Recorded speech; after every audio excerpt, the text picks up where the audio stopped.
C'est parti. Super. Donc la transition a été un peu plus longue que les autres parce que tout le monde a voulu manger la salade de fraises. Je pense qu'elle vous a donné aussi envie et que voilà. Donc là, on va passer au penne, aux asperges et aux petits pois. Donc là, c'est une recette que normalement, voilà, on utilise la cuisson. Donc il va falloir de votre côté que vous soyez un petit peu inventif. Et moi, je vais essayer aussi d'être inventif pour essayer que ce soit attractif et que vous puissiez suivre voilà, la recette. Donc, ce que vous faites là, en attendant, chez vous, vous mettez 2 litres d'eau à bouillir dans un grand contenant. Moi, j'utilise en règle générale ce genre de faitout-là. Parce que quand on cuit des pâtes, en règle générale, je sais que souvent vous n'avez pas les contenants adéquats, mais il faut que les pâtes cuisent vraiment dans un grand volume d'eau. Pour 100 grammes de pâtes, en règle générale, on utilise 1 litre d'eau. Donc, voilà. Moi, ça, c'est un contenant qui fait 5 litres. Donc, je le remplis à moitié et j'ai mis mes 250 grammes de penne à cuire. Donc, après les asperges. Donc, on est en pleine période de l'asperge. Et en plus, on a une région où on produit beaucoup d'asperges. Donc, je vais vous faire voir comment les préparer.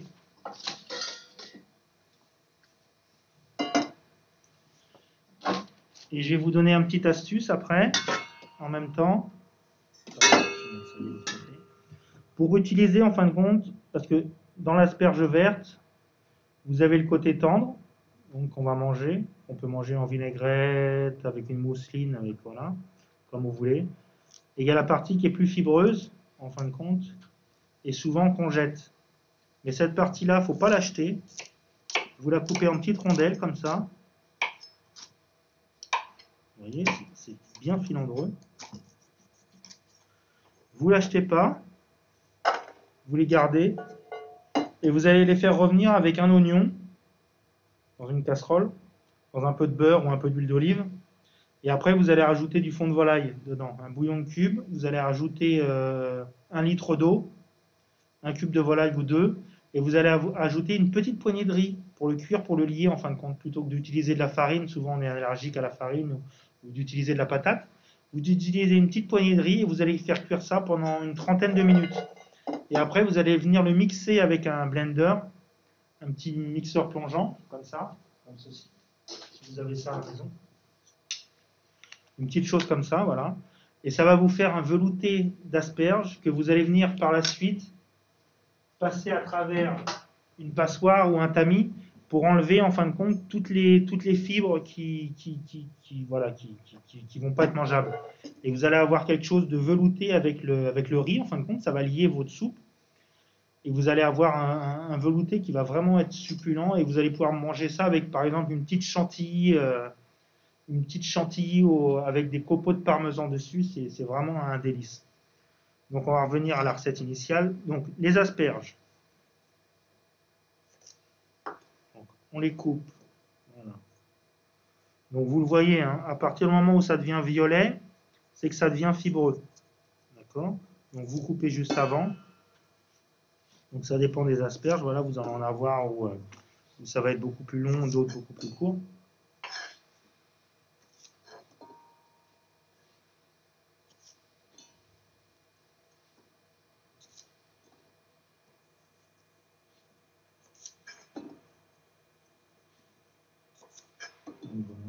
Donc pour activer l'eau de cuisson de vos pâtes, n'hésitez pas à mettre un couvercle dessus et à mettre le gros sel dans votre eau. Ça va accélérer en fin de compte l'ébullition.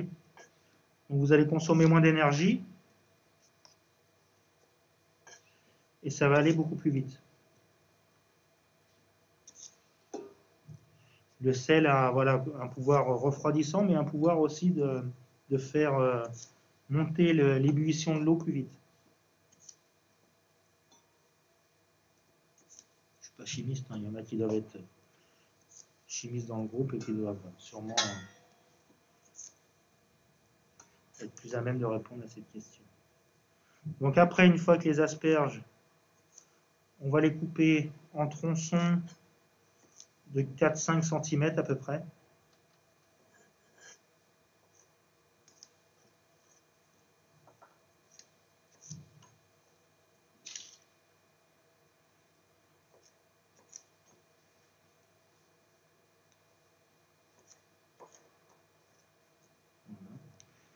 Et lorsque votre eau pour les pâtes va commencer à bouillir, vous allez jeter les asperges une petite minute, juste pour les blanchir et les ébouillanter.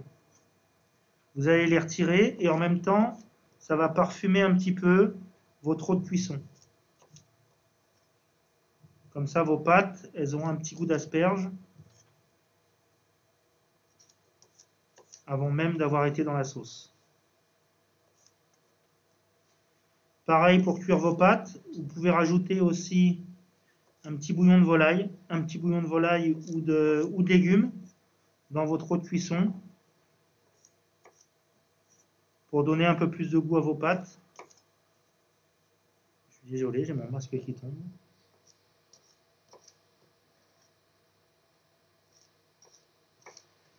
Donc voilà. Donc là, on a nos 500 g d'asperges.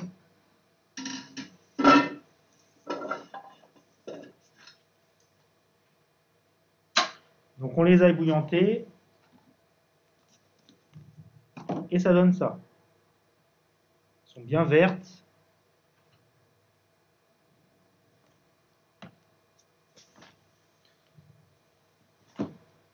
Donc les pâtes, pareil, je les ai cuites. Donc pour vous, ça ne va pas être évident. Donc vous avez refroidi vos asperges avec de l'eau froide au bout de la minute. Et ensuite, vous allez jeter vos pâtes et vous allez suivre les consignes de cuisson comme indiqué sur le paquet. Donc préférez une cuisson al dente pour que, en fin de compte, quand vous allez faire sauter vos pâtes dans le mélange asperges, petits pois, oignons et ail, en fin de compte, ça va finir de cuire vos pâtes, en fin de compte. Donc l'oignon, vous l'avez épluché, vous le coupez en deux, et ensuite vous allez venir l'émincer finement. On voit bien ce que je fais, oui.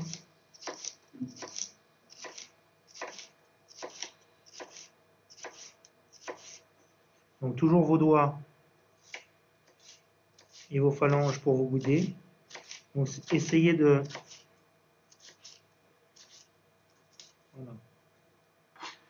couper assez fin.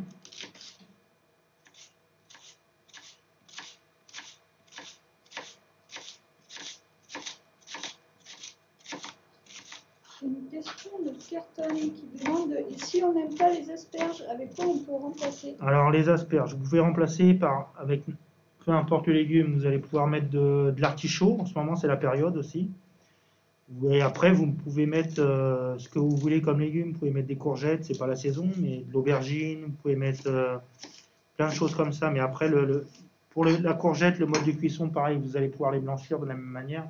Après, pour les courgettes, c'est plus difficile. Il va falloir que la cuire à l'huile, la courgette. Parce que si vous la cuisez dans l'eau, ça va se gorger. L'aubergine, c'est une éponge en fin de compte. Ça absorbe le gras, mais ça absorbe aussi l'eau. Donc, si jamais vous la mettez à cuire dans l'eau, ça va absorber la flotte et après vous allez avoir un truc qui va être tout mou et ça va être immangeable, ça va pas être bon. Donc voilà, après vous mettez les légumes que vous aimez. Si vous aimez les choux-fleurs, les brocolis, vous pouvez, voilà, vous faites sauter tout ça. Donc ce que vous allez faire dans une sauteuse, dans une poêle, donc, essayez d'être un peu imaginatif, je suis désolé. Donc on va mettre 2-3 cuillères d'huile d'olive dans la poêle. On va laisser chauffer. Et on va venir ajouter 3 gousses d'ail, comme ça.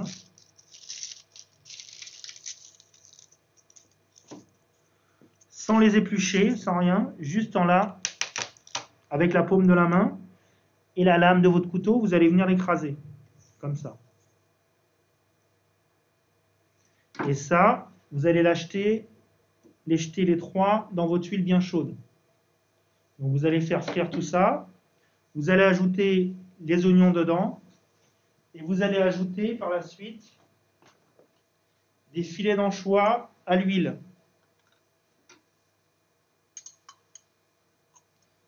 Donc pareil, vous n'allez pas en mettre beaucoup, voilà, vous allez mettre ça dedans. Ça va largement suffire. Et ça va pas donner le goût de l'anchois en fin de compte. Si vous n'aimez pas l'anchois, si vous êtes rébarbatif à l'anchois, n'ayez pas peur. Ça va pas du tout donner le goût d'anchois à vos pâtes. Ça va juste apporter une rondeur pour pouvoir harmoniser tous les goûts au niveau de l'asperge, de l'oignon, de l'ail. Et ça marche très bien aussi avec les autres légumes.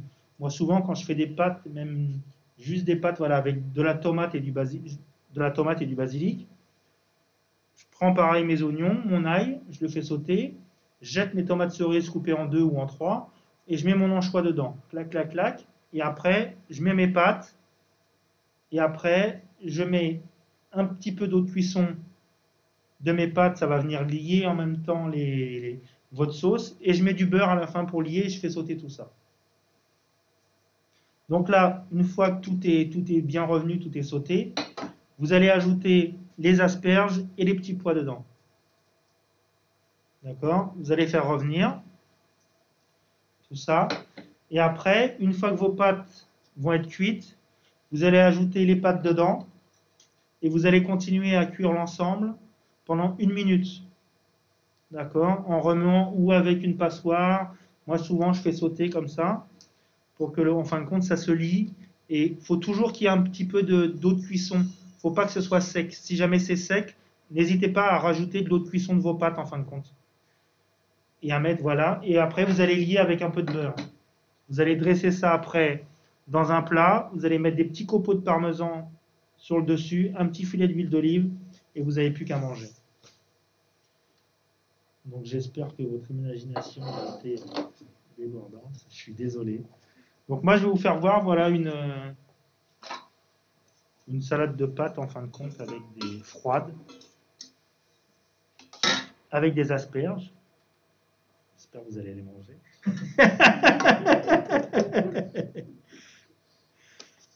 Donc comme du coup c'est froid, je vais être obligé de les recouper un petit peu. Donc je vais remballer mon oignon. Ça va pas être terrible cru. Et là, ça va pas être terrible.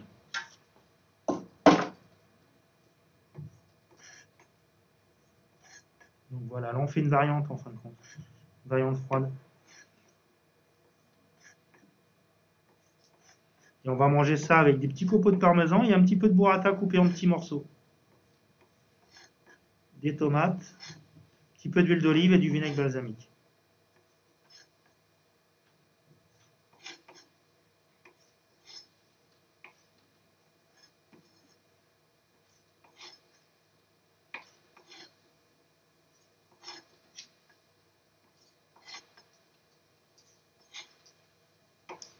J'ai pas l'habitude, le plan de travail il est bas, du coup j'ai mon dos qui...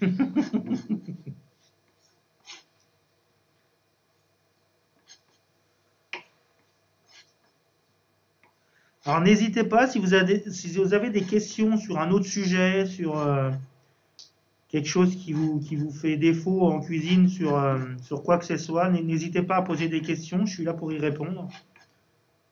Même si ça n'a pas de lien avec la recette qu'on est en train de faire. Alors j'ai une question de Iniest qui demande des conseils pour les gens pas doués avec un couteau. Pas doué avec un couteau. Bah, c'est suracheter des doigts. Non. Bah c'est voilà, qu'est-ce que je peux dire? Bah, le mieux c'est voilà, c'est de s'entraîner. Un couteau, c'est le prolongement de votre main en fin de compte. Ce qu'il faut, c'est avoir un couteau qui coupe. C'est très important parce que si jamais vous avez quelque chose qui coupe pas, en fin de compte, c'est là où vous forcez, c'est là où vous faites des mouvements qui vont vous faire des bêtises en fin de compte et qui risquent, c'est là où vous risquez le plus souvent de vous couper. Donc ayez des couteaux qui coupent, prenez-en soin, affûtez-les. Si vous n'avez pas de ciseaux, de fusil chez vous, pour affûter un couteau, vous prenez le dos d'un deuxième couteau par exemple. Et vous faites comme ça ce mouvement, l'un sur l'autre, et en fin de compte, ça va redonner un fil à votre couteau et ça va refaire qu'il va recouper correctement, plus ou moins correctement. Et c'est pareil, un couteau, faut jamais le laver à l'eau chaude. si vous le lavez à l'eau chaude, en fin de compte, votre couteau, c'est un fil. C'est pour ça qu'on dit souvent le fil du rasoir, le fil du couteau. Quand vous affûtez un couteau, la lame, elle produit un fil tout le long. Et si jamais vous utilisez de l'eau chaude, votre fil, il va être cassé. Et après, votre couteau, il ne coupera plus. Donc, jamais de lave-vaisselle, jamais pour les couteaux que vous utilisez en cuisine, hein, pas les couteaux pour manger ou choses comme ça, mais jamais de lave-vaisselle et jamais d'eau chaude. Et pareil, jamais les empiler les uns sur les autres pour qu'ils s'entrechoquent et que les lames, pareil, se touchent. Et c'est pareil, c'est pas bon. Donc j'espère avoir répondu. Je sais pas si. Oui, dis merci. Il ou elle, je sais pas. D'accord.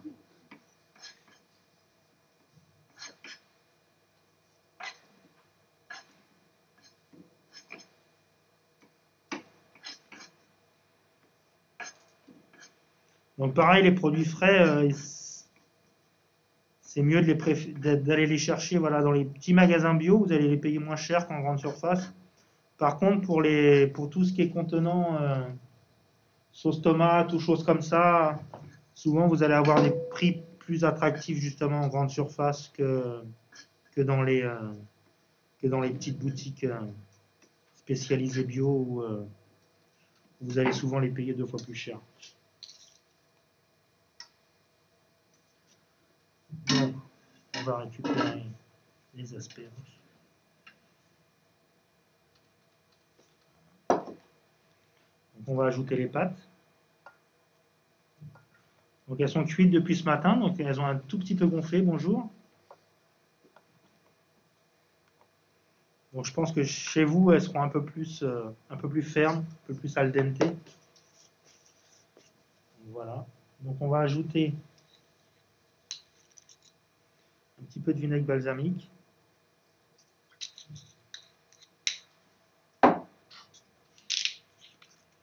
De l'huile d'olive. L'huile d'olive, il faut être généreux, hein. Faut pas avoir peur.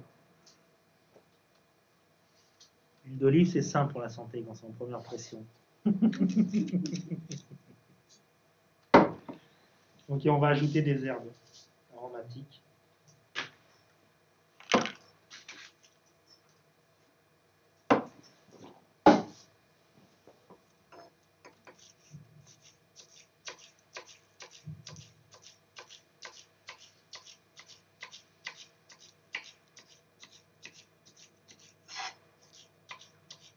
Donc là, j'utilise de la ciboulette, mais vous pouvez utiliser du basilic, ce sera meilleur.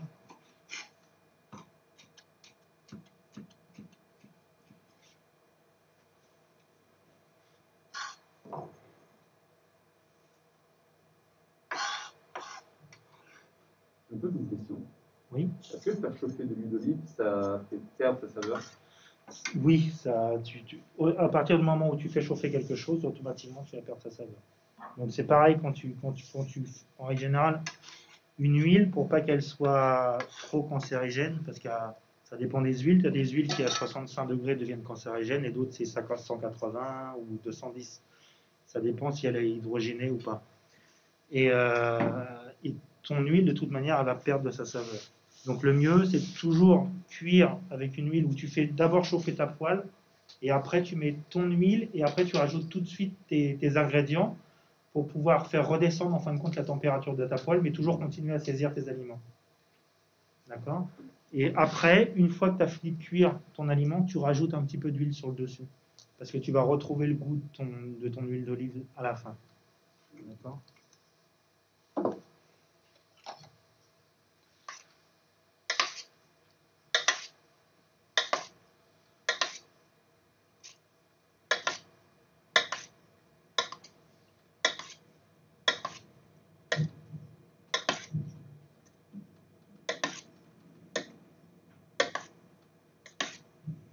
Donc on va venir ajouter les tomates cerises.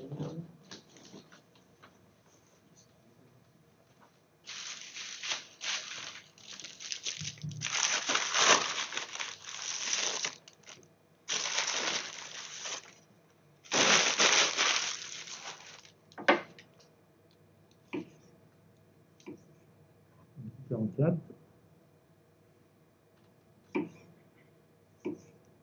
Voilà, avec 3 ingrédients, on a le drapeau de l'Italie déjà.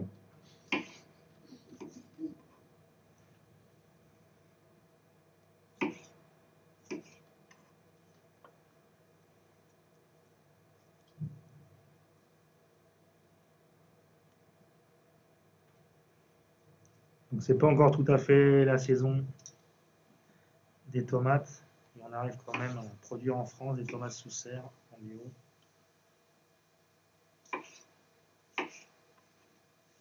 Quand elles sont pas chauffées, on a de la chance.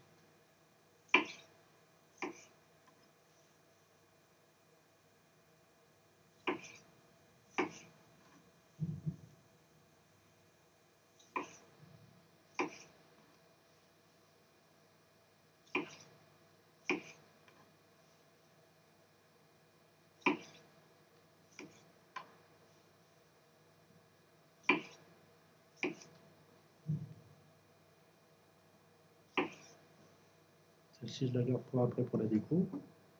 Donc, je vais ajouter un petit peu de persil plat.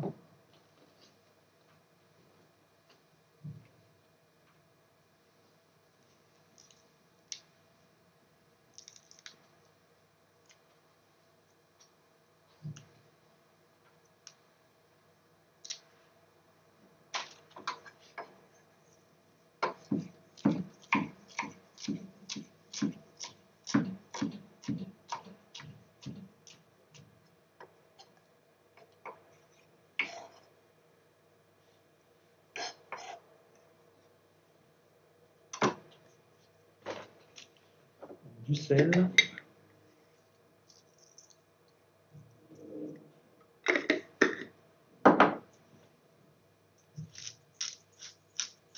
poivre. Et je vais ajouter un peu d'ail.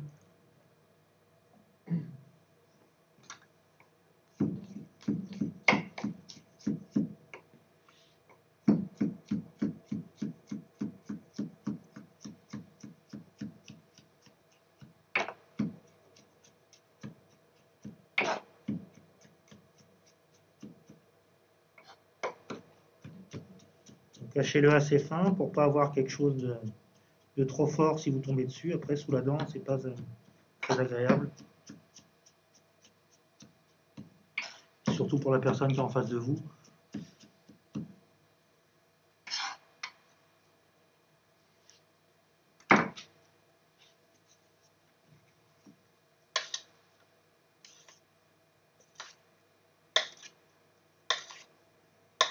Voilà, vous avez quelque chose d'assez coloré quand même. Bon, je pense que ça aurait été meilleur chaud. Mais on s'adapte.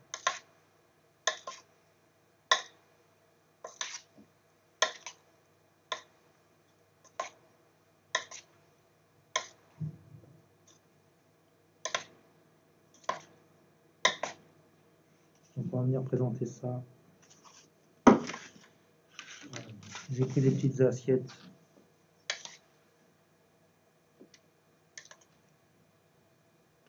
En copeaux de canne à sucre.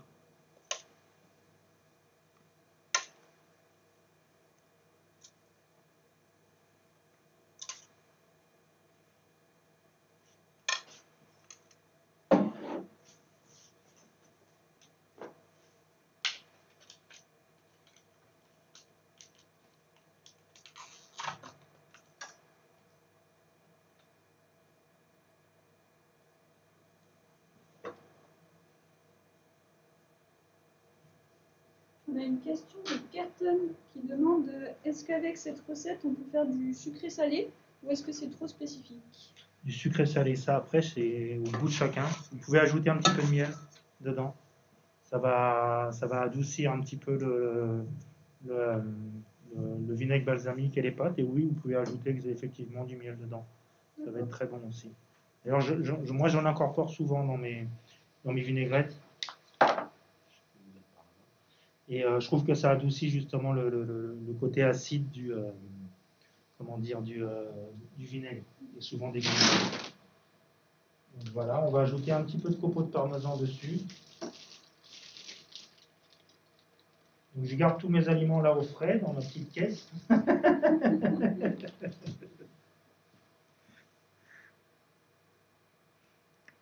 Donc voilà.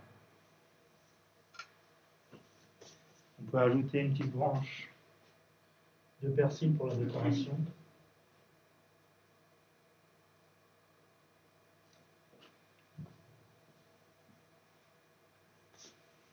Et voilà, une demi-tomate. Et il ne vous reste plus qu'à déguster. C'est couper si tu veux.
Allez. Donc, 4e recette. Maintenant, avec les restes de baguettes, je vais vous faire voir comment les accommoder et faire, en fin de compte, on va faire comme des petites pizzas qu'on va pouvoir cuire ou à la poêle. Donc, vous allez tapisser, en fin de compte, votre poêle pour pas que le... Pardon, je ne sais pas si vous me voyez, voilà. Vous allez tapisser d'alu votre poêle, en fin de compte, pour pas que le fond de votre pizza, de votre baguette, en fin de compte, ne brûle. Et on va mettre un couvercle par-dessus, et vous mettrez votre pizza dessus, avec le couvercle à feu doux, et la vapeur, en fin de compte, ça fera fondre le fromage, et ça va venir faire chauffer votre pain pizza. Et après, on enlèvera l'alu, vous mettrez un petit fond d'huile dans la poêle pour permettre au pain de redevenir un petit peu croustillant. Donc voilà, la baguette, souvent, donc, quand on n'a pas fini sa baguette, elle devient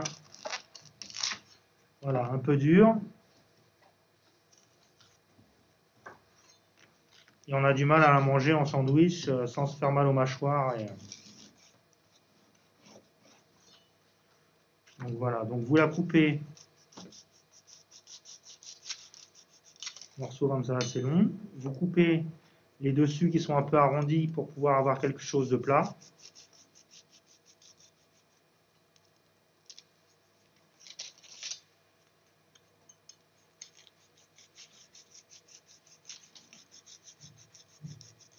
Donc ne faites pas comme moi parce que vous risquez de vous couper. Faites plutôt, voilà. Je vous fais voir des mauvais gestes, c'est pas bien. Donc on va frotter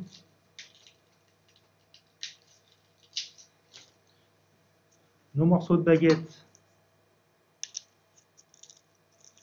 avec une gousse d'ail pour venir parfumer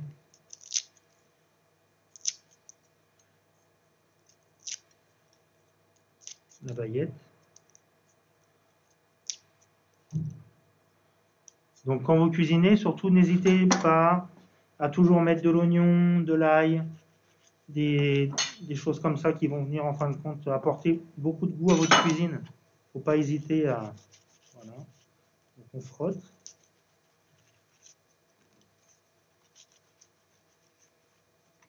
C'est le même procédé que pour les tapas espagnols, le pan con tomate avec le jambon cru, c'est pareil. Le pain, une fois qu'il est toasté, pareil, vous le frottez avec votre gousse d'ail. Donc on va venir répartir un petit peu d'huile d'olive. Pour pas que ça goûte trop, vous mettez votre doigt. Voilà. Et vous parsemez légèrement d'huile d'olive.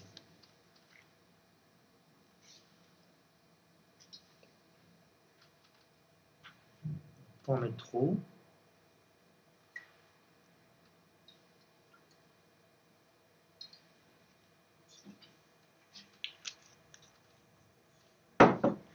Donc ensuite, vous prenez une sauce tomate de façon un peu napolitaine, quelque chose de, voilà, de bien parfumé, avec du basilic de préférence dedans. Et on va venir napper le pain.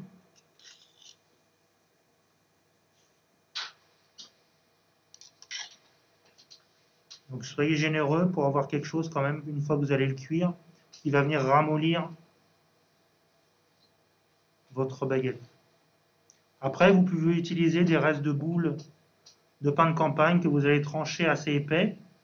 Et pareil, vous allez les gratter et mettre l'huile d'olive par-dessus.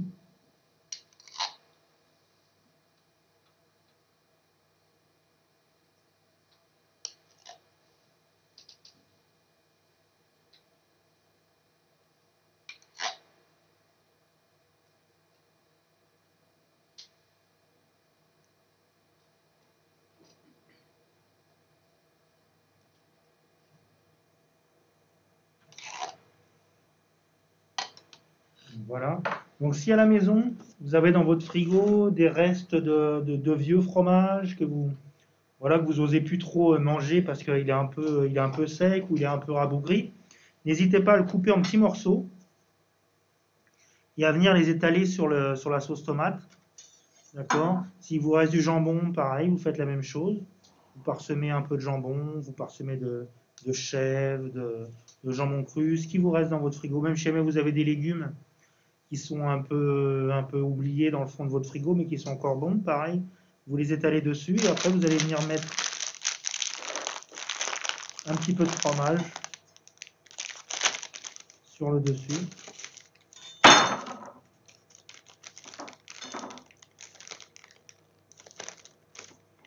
Donc, je ne veux pas en mettre partout en forçant sur le sac. Ça, après, vous allez rigoler. Et voilà, on va venir donc, mettre une belle couche de fromage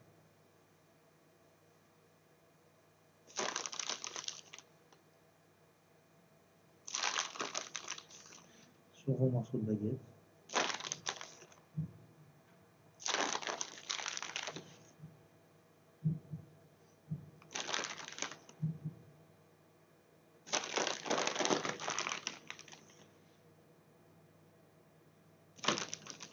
Et voilà, vous avez confectionné un petit repas du soir qui ne vous a pas coûté bien cher. Juste un petit pot de sauce tomate, les restes de pain qu'il ne faut pas acheter, voilà. Le blé a mis du temps à pousser, donc ce serait dommage de le mettre à la poubelle. Ça a demandé beaucoup d'eau. Donc ça, je vais vous faire voir le procédé. Donc vous prenez de l'aluminium.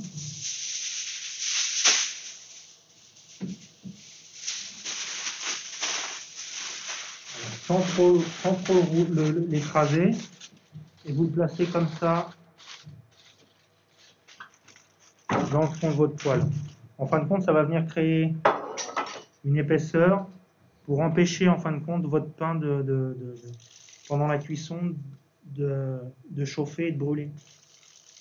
Donc voilà, vous mettez comme ça et après vous mettez un couvercle sur le dessus, donc un peu plus grand que le mien parce que celui-ci ça va parler. Et vous allez faire cuire à feu doux et la vapeur en fin de compte, la chaleur avec la vapeur va venir faire fondre le fromage. Et donc une fois que vous avez votre fromage qui est fondu, vous allez ôter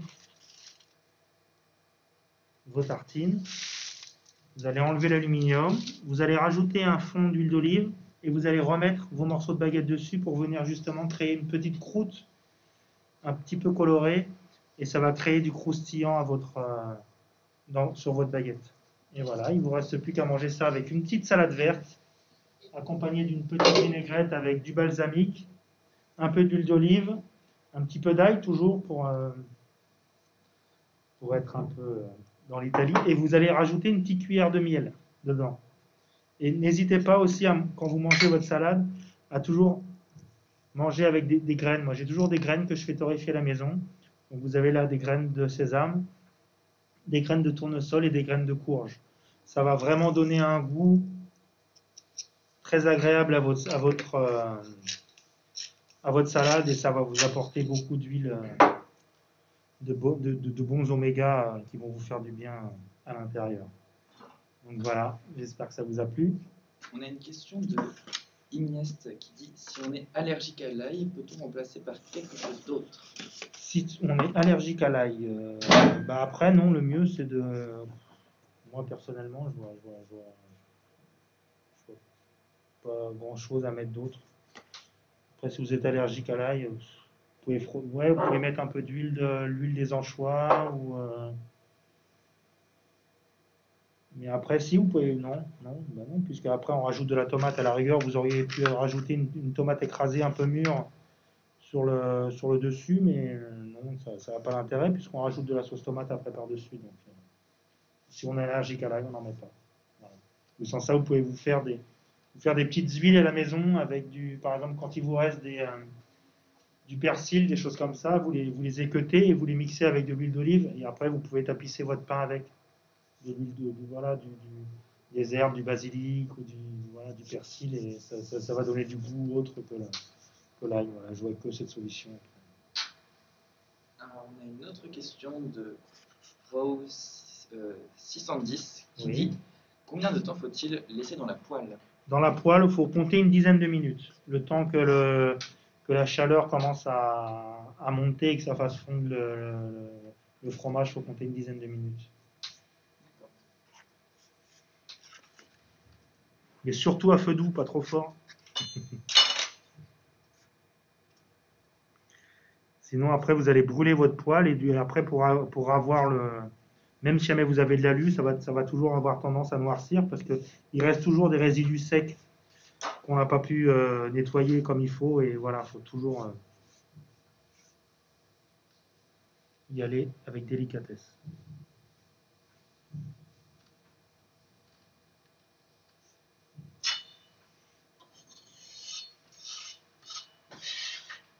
Donc voilà, pour ma part, bonjour. Voilà. Si tu veux couper. Allez.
Donc on se retrouve pour la dernière recette.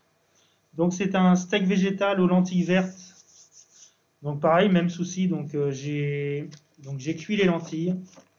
Donc vous démarrez, vous rincez, ce que vous faites en premier, vous prenez vos lentilles, donc 100 g de lentilles, vous les rincez 2 fois à l'eau froide. Ensuite vous les mettez dans un grand volume d'eau et vous les mettez à cuire à partir de l'ébullition entre 25 et 30 minutes avec un bouillon de cubes de légumes.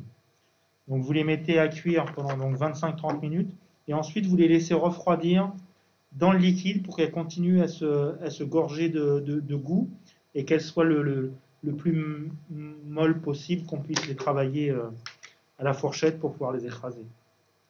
Donc les lentilles sont cuites. Vous voyez, une fois cuit, ça donne quand même un bon volume. Donc là, je vais chercher. Pardon.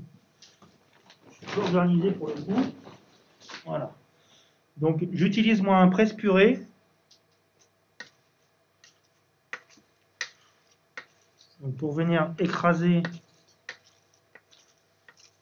les lentilles.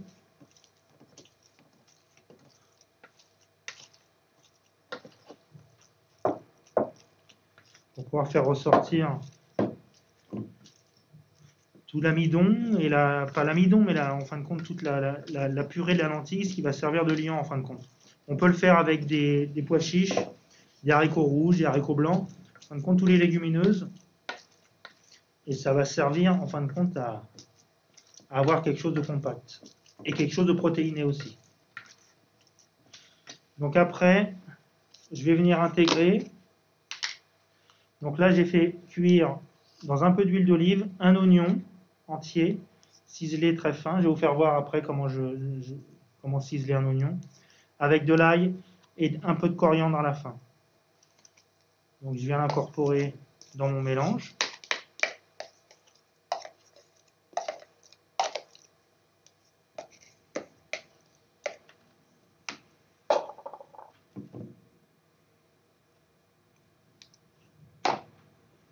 Et je vais venir ajouter 100 g de flocons d'avoine. Après, si vous n'avez pas de flocons d'avoine à la maison, vous pouvez ajouter du riz cuit, des céréales cuites.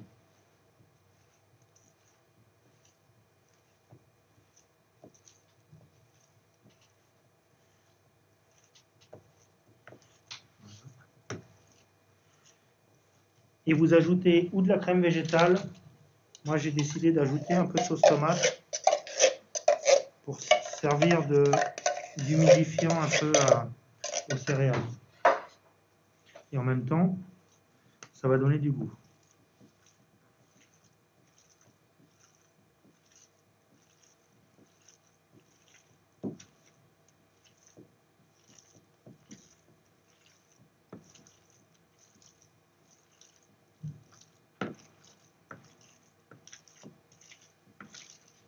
Donc ça va donner une purée un peu compacte, un peu collante. Donc après, si vous avez un mixeur de ce genre-là, n'hésitez pas à l'utiliser, ça permettra à votre mélange en fin de compte d'être plus coagulé, de tenir mieux à la cuisson.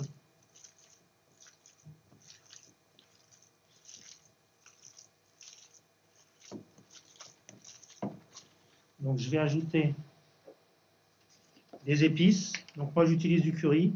Après vous pouvez utiliser du cumin, vous pouvez utiliser ce que vous avez en fin de compte à la maison.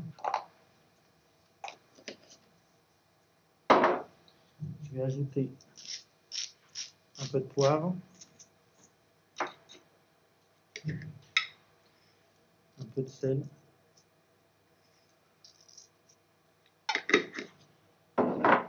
et un filet d'huile d'olive.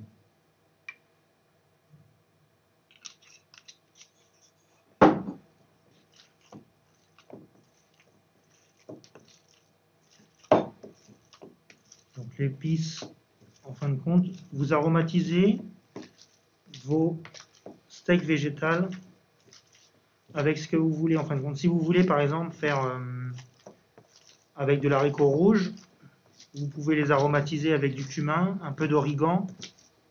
et un peu de tofu fumé. Comme ça vous donnera un peu le goût de chili con carne.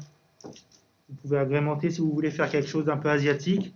Ben, vous mettez de la coriandre, du gingembre, un peu d'ail et un petit peu de soja. Comme ça va vous faire quelque chose d'un peu, aux notes un peu asiatique. Comme ça vous permet de varier les goûts et de ne pas avoir toujours des galettes végétales qui ont un goût similaire et de pouvoir varier les plaisirs. Donc n'hésitez pas.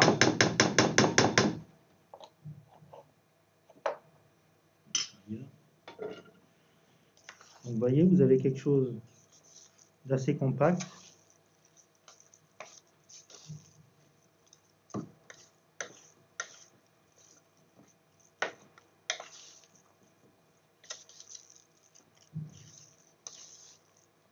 Et ça, avec les céréales et la lentille, au moment où vous allez les cuire, ça va donner un steak bien ferme et bien collant. Il y en a qui rajoutent des œufs dedans, mais vous n'êtes pas obligé. Il y en a qui rajoutent un œuf pour être sûr que ça coagule comme il faut. Il y en a qui rajoutent aussi une petite cuillère de farine ou de maïzena. Mais moi, personnellement, comme ça, c'est parfait. Ça reste, le côté moelleux reste et ça dessèche pas trop lors de la cuisson. Donc, je vais rajouter un petit peu de persil à l'intérieur.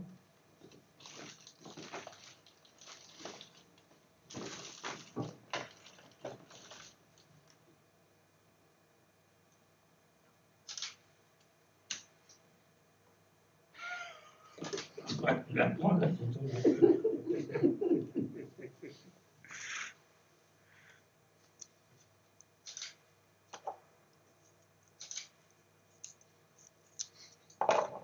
Donc voilà, n'hésitez pas d'ajouter des herbes, c'est ce qui va donner un petit côté fraîcheur à vos galettes. Donc moi je le fais souvent avec des restes de millet ou des restes de quinoa, quand je fais cuire du quinoa à la maison, qu'il en reste. Voilà, ça permet d'agrémenter les restes et d'avoir quelque chose de consistant. À manger avec une petite salade le soir, c'est parfait. Vous faites un petit ketchup maison ou ou simplement une petite mayonnaise avec un peu de ketchup dedans.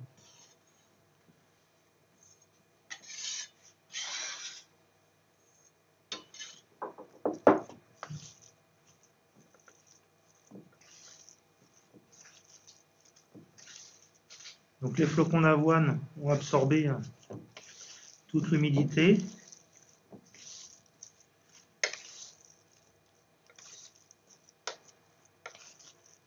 On a quelque chose. J'ai plus d'assiette du coup, je vais utiliser un couvercle. Donc voilà, avec les restes de pain qui vous restent chez vous, vous faites de la chapelure. Donc cette chapelure, on va venir la déposer sur un récipient à fond plat.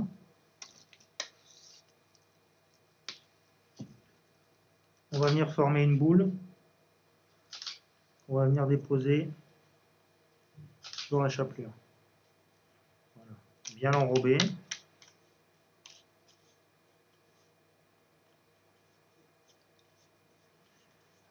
Donc essayez de lui donner une forme un peu ronde, sans trop l'aplatir pour l'instant. Donc vous allez faire chauffer votre poêle avec 3-4 cuillères à soupe d'huile d'olive.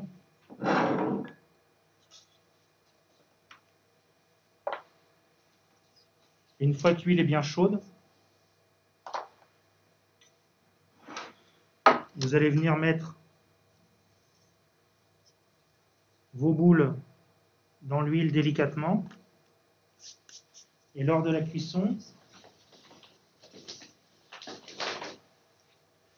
vous allez venir les écraser un tout petit peu, tout en les retournant. Vous les retournez. Et ça va se raffermir en cuisson. Donc voilà, vous allez avoir un beau steak végétal. Dans le commerce, ils vendent ça à 3-4 euros. Et là, pour 3-4 euros, avec tous les ingrédients, vous avez de quoi en faire 6-7. Et c'est sain, il n'y a pas de conservateur à l'intérieur. On a des questions, non? Pas de question. Pas de questions, donc super. Donc pour ma part, c'est fini. Donc je vous souhaite une agréable journée et voilà, si vous voulez, si vous avez des questions, n'hésitez pas à demander à Laura ou quelqu'un qui pourra faire suivre et j'y répondrai avec plaisir. Sans ça, vous avez notre site EcoFood & Co et vous pouvez aller dessus et poser des questions aussi. Merci à vous. Alors pour clôturer cet atelier cuisine, d'abord merci beaucoup Franck. On Merci à espère vous. que ça vous a plu. Je me mets un peu plus dans le champ. On espère que ça vous a plu autant qu'à nous en tout cas et sachez qu'on se régale vraiment avec ce que nous prépare Ça a été Franck. très agréable, j'ai passé un très bon moment en votre compagnie. Merci, super. Cet après-midi, on peut vous retrouver à 14h pour la conférence Tout savoir sur le bio avec Sauveur Fernandez. Ce sera sur le live Twitch de l'université. Et à 16h, on a l'association Happy Camper Compostage qui nous fait un atelier jardinage et méditation. Ce sera sur Teams. Vous pouvez retrouver le lien sur notre page Facebook, Semaine étudiante du développement durable à Nîmes. Merci beaucoup. Ah, c'est cool le jardinage. Au revoir. Bon appétit. Bon appétit.